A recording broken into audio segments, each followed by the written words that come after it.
Hello po mga kaibigan. Ito po ang ating Hello po.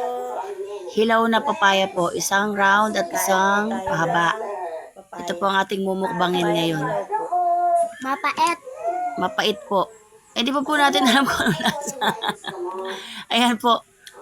Ay, sobra. Ang pait.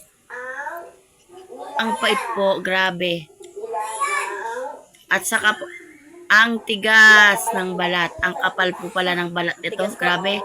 Bawal po ito sa may mga pustiso. Masisira po ang inyong mga ngipin. Huwag niyo pong subukan. Siguro mabubungal po ang mga may pustiso. Ayan po, sobrang pait. May mga dagta-dagta pa po. Ito pa po yung isa. Subukan po natin ano pong pinagkaiba ng lasa ng isang bilog at saka isang haba. Ganun pa rin po ang lasa. Mapait-pait po. Sobrang mapait po na na madagta-dagta.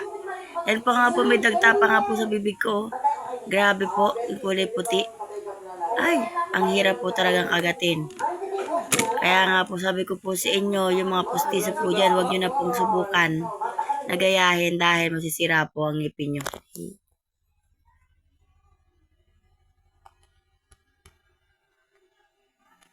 Ganun.